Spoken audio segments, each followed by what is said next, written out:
boye ya goota koi anda besan jaallu ya goota koi obboleessa kolle ya goota ko ya Allah ya tule ya goota ko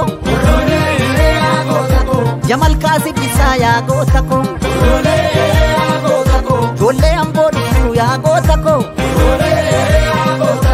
eenyuma doorsisaa ya goota ko dagaba hasadari gibe sodaati ya qeerroko